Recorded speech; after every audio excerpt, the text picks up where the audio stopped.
Question 1. Explain in detail what is environmental racism according to Polito, and how does it shape urban development south in California? Who is affected? How do you think ER applies in your city, town, community, and how?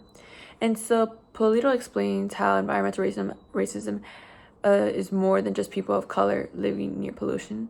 It's more about a bigger system that is tied all to white privilege. And so she says it comes from things like house policies and urban developments that made it easier for white communities to move to cleaner suburban areas, and while pollution and industry stayed near the minority and the working class neighborhoods. And so in Southern California, this meant minorities were more exposed to environmental harm, while the white residents were benefiting from cleaner environment and cleaner areas. And I think it kind of still applies today because in many lower income or minority neighborhoods, they're often located near highways or industrial areas or industrial zones. Question 2. Explain in detail what is and how each of these elements work according to the article. Discriminatory facility, sitting, malicious intent, and white privilege. And so Polito explains 3 ways to understand environmental racism. And so the first is discriminatory facility sitting is basically when polluting industries are placed in communities of color. And so either intentionally or just because those areas have less political power to resist it. And second is malicious intent, which means racism is deliberate. And so unknowingly putting hazards in minority neighborhoods or and stuff like that. And so Polito says that it isn't the main explanation, but it's one that is still relevant. And so the most important one that's mentioned is the white privilege, which is more indirect. And so it's about how white communities have historically had more privileges and have more benefits and resources and mobility. And so they can move to cleaner areas and avoid pollutions because of this historical pattern, while others can't. Question 3. Can you see how and why line and no white people experience ER in the spaces you navigate? How, why not? And so, yeah, I can see it in everyday spaces. For example, areas, like I had mentioned before, areas with more Latinx or non-white people or residents usually live closer to highways, wear zones, industrial zones, all which mean more pollution and worse air quality. And so this happens because of things like house costing, zoning, and fewer resources to move away or move back or push back. And so even if it's not intentional, the system still creates an unequal environmental conditions for these types of people. Question 4. What is environmental justice according to Robert Bullard? So Robert Bullard defines environmental justice as the idea that everyone deserves equal protection from environmental harm, no matter the race or income of the person. And so basically it's about making sure all communities have cleaner air, water, and safer environments, not just the same groups. And he gives on and on examples like flood protection or stuff with storms and everything, and just making sure everybody's equally getting the same justice and is being taken care of. Question 5. Why pollution is segregated according to Bullard, and what connection does he make between race and income? And so Bullard says that pollution is segregated because the most polluted areas are often where people of color end up living. And so his research was showing that race is a huge factor and where polluting factories are placed, not just the income of people.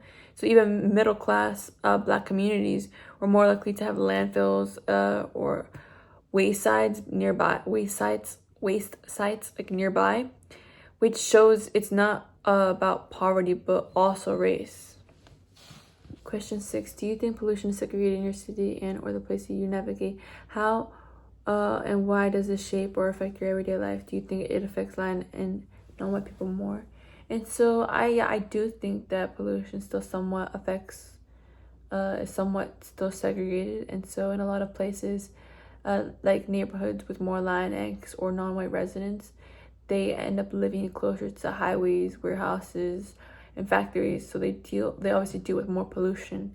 And this can affect in everyday life through things like worse air quality or health issues. And so I do think it impacts non-white communities more because of the housing patterns and the fewer resources to move or fight these types of conditions. Question 7. According to the reporting, how is the reality of Black families' communities regarding pollution in comparison to white families' communities?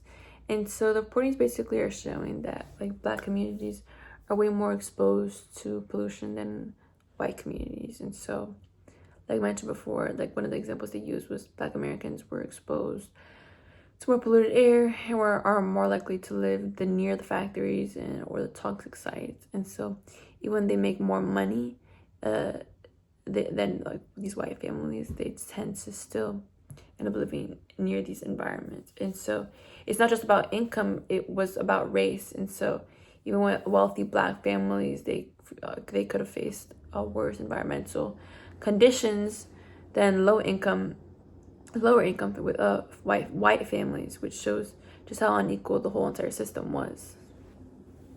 Question 8. Please explain the case of Harrison Valero West Calumet housing complex in East Chicago, Indiana, and Cancer Rally. And so these cases all show how pollution is placed in communities of color. And so starting with the first one, Harrison from Tennessee, it was a landfill that was placed mostly in Black community, and exposed residents to waste and health risk. So even though they had less power to kind of resist all of that. And the second one was Valero in Memphis, which the pipeline was planned to go through mostly Black communities and like neighborhoods and even near their drinking water supply. And so it was basically risking contamination and adding to the existing pollution that already was. The third one is the West Calumet housing, which was in Indiana. And so these families, mostly lower income and minorities, were living in housings built on toxic land, which led to contamination, putting children at just in serious risk. The next one would be the Cancer Alley, which it was just an area that was packed with petrochemical plants. And they had to face some of the highest cancer risk in the U.S. And so with all of these, it was basically showing that the same pattern, that pollution is concentrated in communities of color with fewer resources to kind of fight back. And it was hard to get out of these kinds of situations.